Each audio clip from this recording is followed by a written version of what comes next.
Sa bawat hampas ng alon sa pantalan, may multong nagmamasid sa karimlan.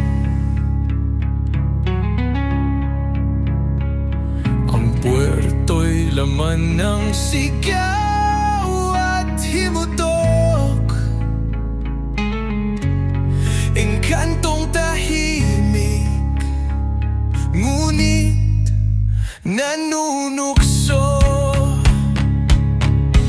Sa puwerto ng dilim, mga lihim nagtatago, mga aninong umiiyak sa lungkot at takot. Sa puwerto ng engkanto, walang ligtas sa sumpa. Sa bawat paghinga, may mahiga na nadarama. La la la la la la la. La la la la la. La la la la la. Ang madilim na bulaklak ng alaala. Isang nakakakilabot na kwento ng pag-ibig at pagtatraidor. Ang lamig sa bahay ni Dimitri ay tumatagos sa kaluluwa, hindi lamang dahil sa dampi ng lumang kahoy na bato. Ito ay isang buhay na presensya, humihinga, isang malamig na haplos na bumubulong ng mga lihim at hindi ko pa handang marinig. Andyan si Dimitri, isang lalaking nababalot ng misteryo at may kakaibang karisma. Ang kanyang mga mata, malalim na tila may pinagdadaanan, ay naglalaman ng isang lungkot na sumasalamin sa akin. Isang kalungkutan na labis kong hinahangad na pag-aanin. Ikwento niya ang tungkol sa hardin sa likod ng bahay, ang mga kakaiba at madilim na mga bulaklak na sumisipol lamang sa paglubog ng araw. Tinawag niya itong mga bulaklak ng alaala. Bawat talulot ay isang piraso ng nakalimutang kahapon. Naakit ako sa kanila, sa kanya, tulad ng isang insektong nahuhulog sa bitag ng isang kumikislap na ilaw, kahit na may kaba akong nararamdaman sa aking tiyan. Ang aming pag-ibig ay simbolo sa anino, isang pinagbabawal na sayaw sa ilalim ng mapanuring tingin ng mga lihim ng bahay. Hahawakan niya ang aking kamay at ang kanyang haplos ay nagpapadala ng panginginig sa aking buong katawan, isang kakaibang timpla ng pagnanasa at pangamba. Ibubulong niya ang matamis na salita. Ang kanyang tinig ay isang himig na nagpapakalma sa akin, sa isang huwad na pakiramdam ng seguridad. Ngunit pagkatapos, nagsimula ang mga bulong. Hindi galing kay Dimitri ang mga ito. Manipis ang mga ito, parang mga tinig mula sa kabilang buhay, puno ng hilaw at masakit na dalamhati. Si Rapina, ang kanyang pangalan, ay umalingaw-ngaw sa mga walang lamang silid. Ang kanyang mukha ay sumisilay sa mga lumang salamin, isang multo na nakakulong sa isang paulit-ulit na trahedya. Ipinapakita niya sa akin ang katotohanang itinago ni Dimitri sa likod ng kanyang mapanglaw na kagandahan. Hindi siya ang biktima ng bahay, siya ang lumikha nito, ang tagapagpulong. Ang pag-ibig na nadarama ko para sa kanya ay bumaloktot, naging isang mahigpit na buhol na takot at pagkakanulok. Paano ko mamahalin ang isang lalaking kumikitil ng buhay, isang lalaking nakakulong ng mga kaluluwa sa kanyang hardin ng mga kakilabutan. Gayunpaman, kahit habang nabubunyag ang katotohanan. Isang bahagi ko ang kumapit sa alaala ng kanyang malambot na haplos. Ang init ng kanyang ngiti. Ang galit ni Serapina ay nagtulak sa akin. Ang kanyang multong presensya ay patuloy na nagpapaalala sa kalupitan ni Dimitri. Siya ay isang naghihiganting espiritu, ngunit isa ring desperadong kaluluwa, naghahanap ng kalayaan, naghahanap ng katarungan. Siya ang naging kakampi ko, ang aking gabay sa madilim na mga lihim ng bahay. Isang gabi, ang mga bulaklak ng alaala ay namupagkad na mga nakakatakot na kasidhian. Ang kanilang madilim na talulot ay bumukas tulad ng mga kamay na humihingi ng tulong. Si Dimitri, ang kanyang maskara ay tuluyang naglaho, ay ipinakita ang kanyang tunay na anyo. Hindi siya isang mangingibig, siya ay isang mandaraget, isang kolektor ng mga sirang kaluluwa. Ang laban ay isang magulong eksena ng takot at adrenaline. Ang multong enerhiya ni Serapina ay dumaloy sa akin, nagbibigay sa akin ng lakas upang labanan siya. Nakita ko ang kadiliman sa kanyang kalooban, ang kawalan kung saan dapat naroon ang kanyang puso. Ang gayon paman ay kumislap ng iba pa, isang desperado at nakakaawang pananabik. Sa huli, siya ay bumagsak, nilamon ng kanyang sariling kadiliman. Ang mga bulaklak ng alaala ay nalanta. Ang kanilang mga talulot ay naging abok. Ang espiritu ni Serapina sa wakas ay malaya, ay naglaho sa pagsikat ng araw. Isang mapait ngunit matamis na paglaya. Nilisan ko ang bahay ni Dimitri, ngunit ang mga alaala ay kumapit sa akin tulad ng mga tinik. Ang mga alingaw-ngaw ng pighati ni Serapina, ang multo ng haplos ni Dimitri, ang pag-ibig na nadarama ko para sa kanya, nadungisan at napilipit, ay naging isang pinagmumultuhang paalaala ng kadiliman na nakakubli sa ilalim ng ibabaw, na kahit na ang pinakamagandang anyo, minsan sa katahimikan ng gabi, naririnig ko pa rin ang kanyang boses, isang bulong sa hangin, isang multong haplos. At nagtataka ako kung kahit sa kanyang kadiliman may isang bahagi ng pag-ibig na akala ko ay ibinahagi namin ang nanatili. Isang nakakatakot at magandang tanong na nagmumulto sa akin habang buhay. Ang pag-alis ko sa bahay ni Dimitri ay hindi nangahulugang pagtakas sa kanyang anino. Sa bawat pagliko ng daan, sa bawat pagtunog ng hangin, sa mga puno, para bang naririnig ko ang kanyang bulong, isang malamig na haplos sa aking balat. Ang alaala ni Serapina ay nanatili rin, hindi bilang isang nakakatakot na presensya, kundi bilang isang tahimik na kasama, isang bigat sa aking dibdib. Naghanap ako ng silungan sa maliit na liblib na bayan, malayo sa nakakatakot na mansyon. Akala ko, sa katahimikan ng lugar na ito, matatagpuan ko ang kapayapaan, ngunit ang kapayapaan ay isang mailap na hayop, patuloy na umiiwas sa aking mga kamay. Sa unang ilang linggo, tila bumuti ang lahat. Nakahanap ako ng trabaho sa isang maliit na paniderya. Ang amoy ng bagong lutong tinapay ay bahagyang nagtaboy sa masangsang na amoy ng bulaklak ng alaala. Ngunit sa paglipas ng panahon, nagsimula akong makaramdam ng kakaiba. Mga tingin na parang sumusunod sa akin, mga anino sa gilid ng aking paningin. na mabilis na nawawala kapag tinignan ko.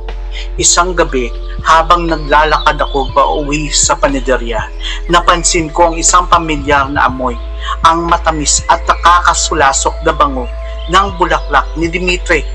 Hindi maaari, wala dapat nito rito. Pinabilis ko ang aking lakad. Ang tibok ng puso ko ay bumilis sa bawat hakbang.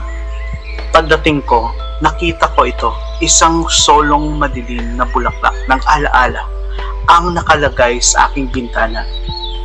Ang madilim nitong talulot ay tila bumubulong ng isang pangalan, ang aking pangalan. Ang takot ay nanlamig sa aking mga ugat.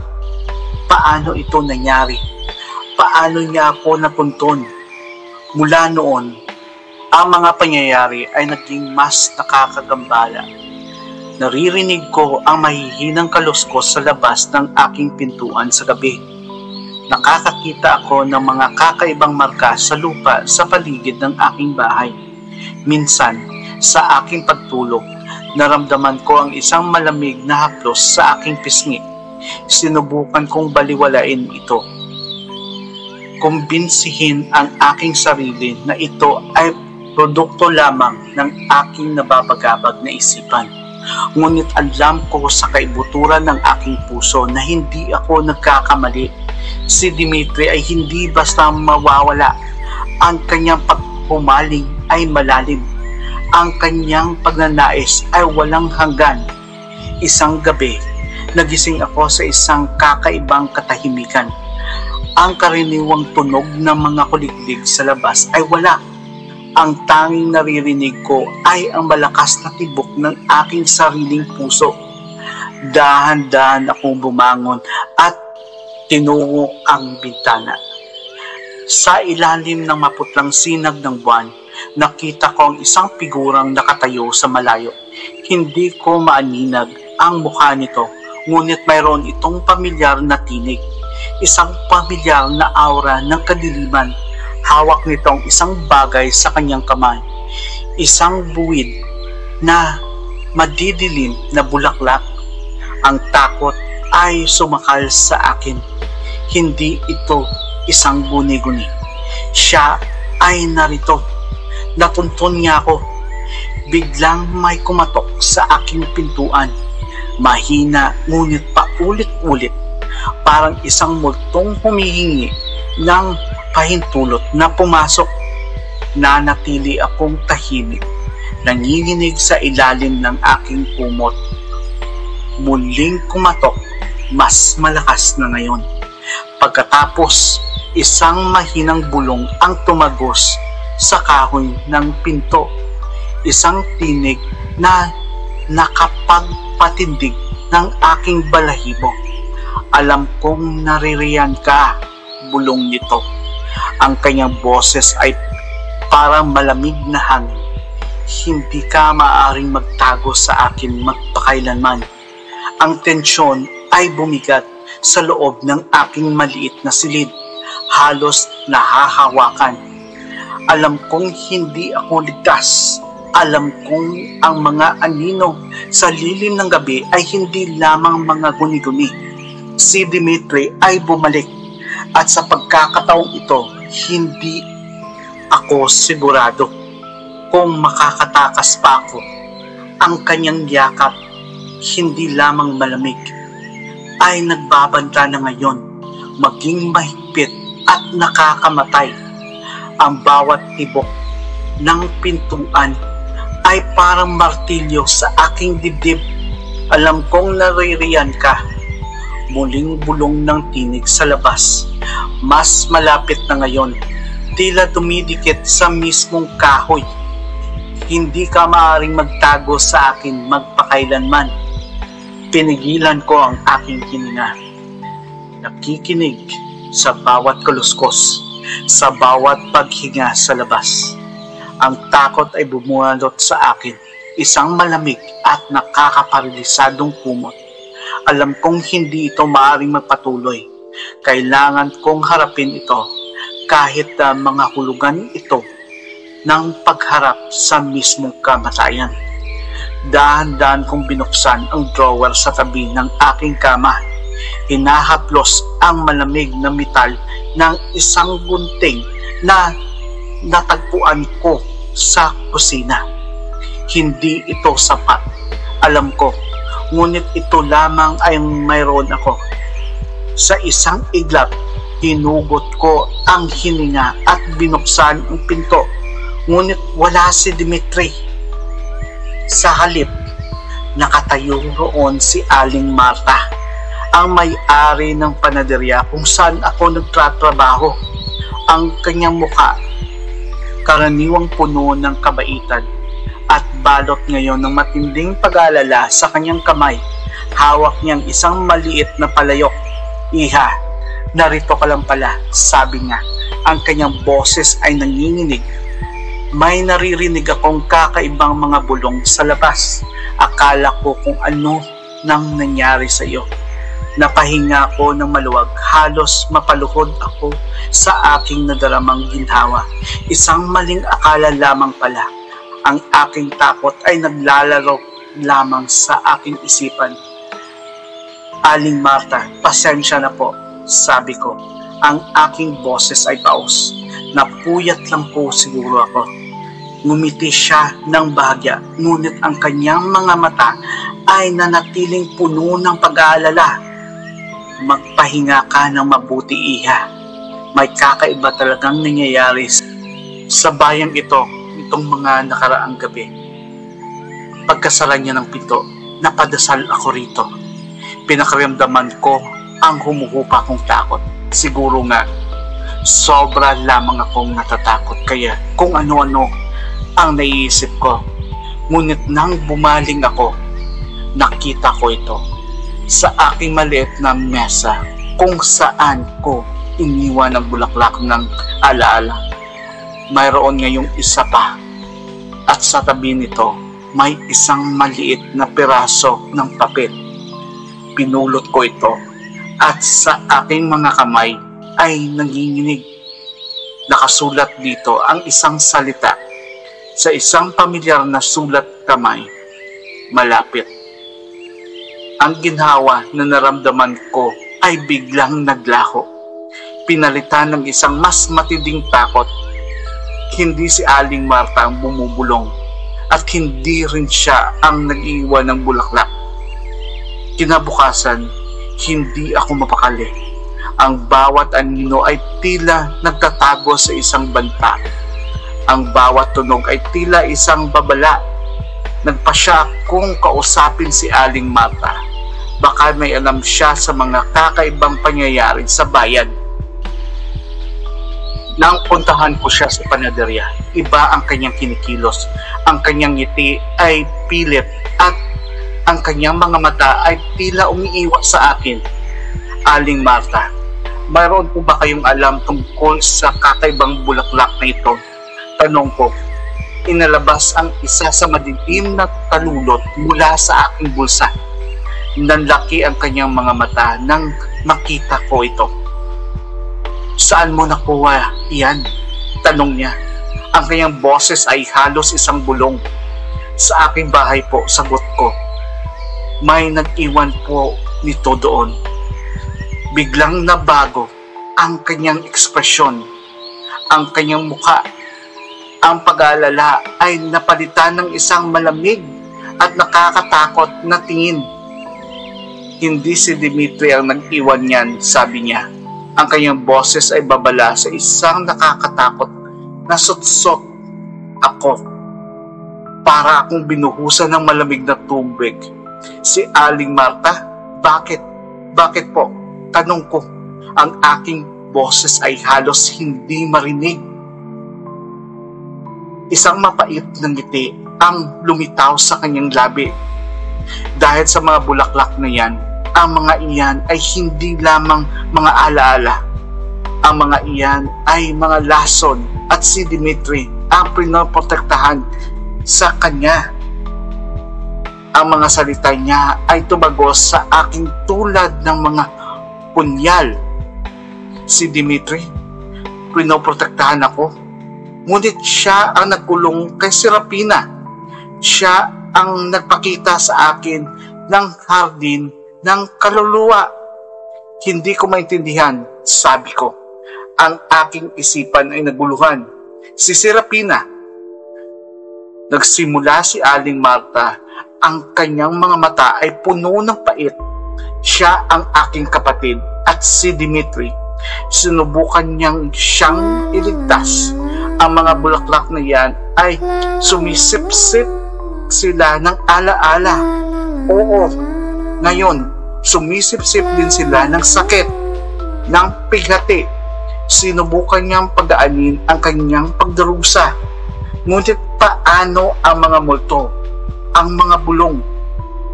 Ang bahay, patuloy ni Aling Marta, mayroon itong sariling buhay. Kumakain ito ng alaala, ng mga emosyon. Pinapalakas nito ang galit ni Serapina. Pinalala nito ang kanyang paghihirap. Sinubukan ni Dimitri na pigilan ito, ngunit huli na. Biglang nandilim ang paningin ko. Ang lahat ng aking paniniwalaan ay biglang naglaho. Si Dimitri, ang halimaw na akala ko ay maaring hindi siya ang tunay na masama. At si Aling Marta, bakit mo ginawa ito? Tanong ko. Ang takot ay bumabalik, mas matindi sa kailanman. Ang kanyang mga mata ay nagliyab dahil ikaw ang dahilan. Ikaw ang nagpasya sa kanya dahil siya ay manatili roon, ligtas sa sakit. At ngayon, isang matalim na bagay ang kumislap sa kanyang kamay, isang kutsilyo mula sa paniderya. Ngayon, pagbabayaran mo ang ginawa mo. Sutsot niya. Ang kanyang mukha ay balot ng isang nakakatakot na galit. Ang bahay ni Dimitri ay isang kulungan. Oo, ngunit hindi lamang para sa mga multo. Ito rin ay isang kulungan ng mga lihim, ng mga baloktot na katotohanan. At ako, sa aking pagtatangkang tumakas sa isang bangungot, ay nahulog sa isa pang mas madilim at mas nakakamatay. Ang tunay na halimaw ay hindi ang lalaking nagpakita ng kadiliman, kundi ang babaeng nagkubli sa likod ng isang mapagkungwaring kabatitan, handang pumatay upang protektahan ang kanyang sariling baloktot na bersyon ng hostisya. At sa pagkakataon nito, ang yakap ay hindi lamang malamig, kundi nakakamatay na. Ang talim ng kutsilyo ni Aling Marta ay kumislap sa mapanglaw na liwanag ng panaderya. Ang kanyang muka, dati puno ng magiliw na ngiti, ay ngayon ay distorsyonado na galit at paghihirap. Para akong napako sa aking kinatatayuan. Ang takot ay bumalot sa akin tulad ng isang malamig na kamay. Pagbabayaran mo ang ginawa mo. Sot-sot niya muli. Ang bawat salita ay punong-puno ng puot dahil siya ay nanatili roon, ligtas sa sakit. Ngunit sa kanyang mga salita, may bahid ng desperasyon, isang huling pagkapit sa isang nakaraan na hindi na mababalik. Nakita ko ang kanyang pagdurusa, ang pagmamahal para sa kanyang kapatid na nabaluktot ng pighati. Aling Marta, sabi ko, ang aking boses ay nanginginig, ngunit pilit kong pinatatag. Hindi ko sinasadyang palayain si Serapina. Gusto ko lang malaman ang totoo. Ang totoo. Tumawa siya ng mapait. Ang totoo ay dapat siyang manatili sa lugar kung saan hindi siya pasasaktan. At dahil sa iyo, wala na siya. Sinugod niya ako. Ang kutsilyo ay nakatutok sa aking dibdib. Sa isang iglap, gumulong ako sa gilid. Ang talim ay sumagi sa aking braso. Nag-iwan ng hapdi at bahagyang hiwa. Ang adrenaline ay dumaloy sa aking sistema. Alam kong hindi ako maaring manatili lamang dito at maghintay na sasakin niya ako. Tumakbo ako patungo sa likod ng panaderya. patungo sa madilim na iskinita. Hinabol niya ako. Ang kanyang mga yabag ay mabibigat at galit. Ang amoy ng bagong lutong tinapay ay napalitan ng masangsang na amoy ng bulaklak ng alaala na tila sumusunod sa kanya. Habang tumaatakbo ako, naalala ko ang sinabi ni Marta. Ang bulaklak ay hindi lamang mga alaala, kundi mga lason din. At si Dimitri, sinubukan niya siyang iligtas. Isang kakaibang detalye ang pumasok sa aking isipan. Nakarating ako sa isang maliit na hardin sa likod ng panaderya, kung saan may ilang mga halamang nakatanim. Mabilis akong dumukot at bumunot ng ilang dahon at bulaklak na alam kong may nakakapawing loob na katangian. Nang sumulpot si Aling Marta sa pasilyo, hinarap ko siya. Aling Marta, huminahon po kayo. Sabi ko, ang aking boses ay mas matatag na ngayon. Alam kong nasasaktan kayo, ngunit hindi ito ang paraan.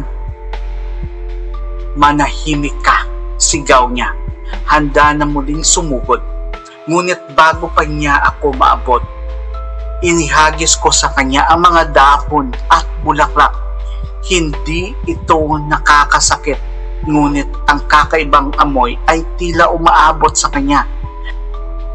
Tumigil siya, bahagyang natigilan. Ano? Bulong niya.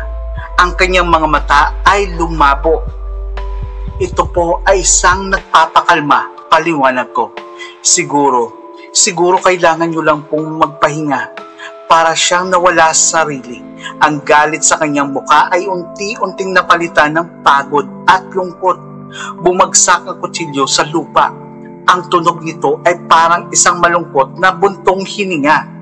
Dahan-dahan akong lumapit sa kanya. Ang takot ay naroon pa rin, ngunit napalitan ito ng awa. Hinahawakan ko ang kanyang kamay. Tara na po, sabi ko. Magpahinga na po tayo. Hindi siya tumutol. Hinayaan niya akong alalayan siya papasok sa panaderya. Hindi ko alam kung ano ang mangyayari sa akin. Siguro, tatawag ako ng tulong. Siguro kailangan niya na lamang ng panahon upang harapin ang kanyang pagkawala. Ngunit sa gabing iyon, habang nakaupo ako sa aking maliit na bahay, napansin ko ang isang bagay sa aking bintana. Hindi ito madilim na bulaklak ng alaala. Sa halip, ito ay isang solong puting bulaklak. Hindi ko alam kung saan nanggaling ang talulot nito, ay tila nagliliwanag sa maputlang sinag ng buwan. May nakasulat na isang salita sa ilalim nito. Pamilyar ang sulat kamay. Ligtas ka na.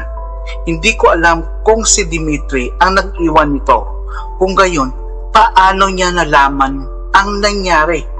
At bakit niya ako tinulungan pagkatapos ng lahat? Hindi ko narinig ang kanyang bulong sa hangin. Wala na ring malamig na haplos sa aking balat. Ang presensya ni Serafina ay tila lumayo na rin. Ang kanyang pighati ay napayapa na. Nilisan ko muli ang bayan na iyon, ang mga alaala ng bahay ni Dimitri at ang nakakatakot na pagtuklas ni Aling Marta ay nanatili sa akin. Ngunit sa pagkakataong ito, may bahid na ng pag-asa sa aking pag-alis. Ang kadiliman ay hindi lamang ang nakikita natin sa ibabaw. Minsan, ang tunay na halimaw ay nakakubli sa likod ng isang mapagkungwari mukha. At habang patuloy akong naglalakbay, dala ang alaala ng puting bulaklak. Alam kong kahit sa pinakamadilim na sulok ng puso, maaaring mayroong isang huling talulot ng kabutihan, isang tahimik na pangako ng paglaya mula sa yakap ng dilim. Ang kasindak-sindak na alaala ay nanatili, ngunit kasama nito ang isang kakaibang pag-asa na balang araw tuluyan na akong makakatakas sa mga anino. Sa bawat hampas ng alon sa pantalan. May multong nagmamasid sa karimlan. Ang puwerto'y laman ng sigaw at himutok, engkantong tahimik, ngunit nanunukso.